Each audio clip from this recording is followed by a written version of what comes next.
സൈലൻസിയോ എന്ന് പറയുന്ന ഈ ഒരു പ്രൊഡക്റ്റ് ഇതിൻ്റെ പേരിൽ തന്നെയുണ്ട്. സൈലൻസിയോ എന്ന് പറയുന്ന ആ പേരിൽ തന്നെയുണ്ട് എന്താണ് ഇതിൻ്റെ ആപ്ലിക്കേഷൻ എന്നുള്ളത്. ഇതൊരു ഹൈ ഡെൻസിറ്റി ലോ നോയ്സ് സിസ്റ്റമാണ്. ഇത് കംപ്ലീറ്റ്ലി നോയ്സ് ഫ്രീ എന്ന് തന്നെ പറയാം. പൈപ്പിൽ തന്നെ പ്രിന്റ് ചെയ്തിട്ടുണ്ട്. 2 ലിറ്റർ പെർ സെക്കൻഡിൽ ബിലോ 10 ഡെസിബിൾ ആണ് ഇതിൻ്റെ നോയ്സ് ലെവൽ വരുന്നത്. നോയ്സ് പ്രോപ്പർട്ടി എന്ന് പറയുന്നത് 2 ലിറ്റർ പെർ സെക്കൻഡിൽ, അതായത് ഇപ്പോൾ ഈ ഒരു ലൈനിലൂടെ വേസ്റ്റ് വാട്ടർ ആയിക്കോട്ടെ സോളിഡ് പാർട്ടിക്കിൾസോ എന്തോ ആയിട്ട് 2 ലിറ്റർ ഒഴുകുമ്പോൾ അതിൻ്റെ സൗണ്ടിൻ്റെ ലിമിറ്റ് എന്ന് പറയുന്നത് 10 dBയിൽ താഴെയാണ്. 10 dBയിൽ താഴെ എന്ന് പറഞ്ഞാൽ മനുഷ്യന് കേൾക്കാനേ പറ്റില്ല. ഇത്രയും താഴെയാണ് അതിൻ്റെ. കാരണം നമ്മൾക്ക് നോർമലി ഒരു ഹ്യൂമൻ ഇയേഴ്സിന് കേൾക്കണം എന്നുണ്ടെങ്കിൽ മിനിമം 20 dB വേണം, മിനിമം. അതിന് മുകളിൽ, അതായത് നമ്മൾക്ക് ശരിക്കും നമ്മളൊരു എന്താ പറയുക ഒന്ന് വിസ്പ്രി അല്ലെങ്കിൽ നമ്മൾ പരസ്പരം ഒരു സ്വകാര്യം പറഞ്ഞിട്ട് മൂന്നാമത് ഒരാൾ കേൾക്കണം എന്നുണ്ടെങ്കിൽ അത് 40 dB ആണ് അതിൻ്റെ ലിമിറ്റ് വരും. അപ്പോൾ തന്നെ നമ്മൾക്ക് മനസ്സിലായി ഇതിലൂടെ നമ്മൾക്ക് ഒട്ടും തന്നെ സൗണ്ട് ഉണ്ടാവില്ല. പക്ഷെ നമ്മൾ ഈ ഒരു ലിമിറ്റ് പറയുന്നത് നമ്മളിതെപ്പോഴും എന്താണ്, നമുക്ക് 2 ടൈപ്പ് ഓഫ് നോയ്സസ് വരുന്നുണ്ട്. ഒന്ന് വന്നിട്ട് എയർ ബോൺ നോയ്സും ഉണ്ട്, സ്ട്രക്ചറൽ ബോൺ നോയ്സും ഉണ്ട്. എയർ ബോൺ നോയ്സ് എന്ന് പറഞ്ഞാൽ നമ്മളിപ്പോൾ ഒരു ലൈൻ ഇറങ്ങിപ്പോകണം, ഇത് നമ്മൾ ഈ ഭിത്തിയിലൂടെ ഇറങ്ങി പോകുമ്പോൾ ഇതാണ് നമ്മൾക്ക് ഡയറക്റ്റ് കേൾക്കുകയാണ്. ഇതാണ് എയർ ബോൺ നോയ്സ്, എയറിലൂടെ നമുക്ക് വരുന്ന നോയ്സാണ്. ഇനി രണ്ടാമത്തതാണ് സ്ട്രക്ചറൽ ബോൺ നോയ്സ് ഉണ്ട്.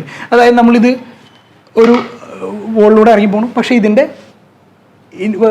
ഈ സൈഡിലായിട്ട് നമ്മൾക്ക് വിസിബിൾ ആയിട്ടുള്ള സൈഡിൽ അല്ലെങ്കിൽ ഇങ്ങനെ പോകുമ്പോൾ ഇതിൻ്റെ അടിയിലൂടെ ഒരു ഫോൾ സീലിംഗ് വരുന്നുണ്ട്. ആ ഒരു സ്ട്രക്ചർ ഇതിനെ കവർ ചെയ്യുന്നുണ്ട്.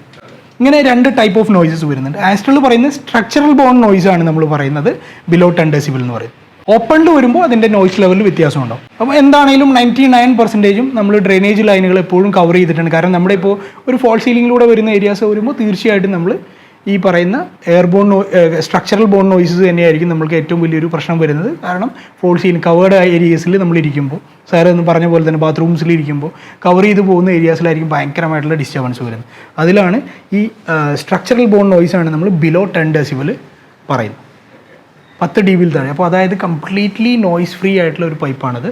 ഇതൊരു 3 ലെയർ പൈപ്പിംഗ് സിസ്റ്റമാണ്. ഇതിൻ്റെ ഔട്ടർ ലെയർ ഇതാണ് ഈ കാണിച്ചത്. ഈ ഔട്ടർ ലെയർ വന്നിട്ട് PP ആണ്, പോളിപ്രോപ്ലീൻ ആണ്. മിഡിൽ ലെയർ വന്നിട്ട് മിനറൽ റീഇൻഫോഴ്സ്ഡ് PP ആണ്.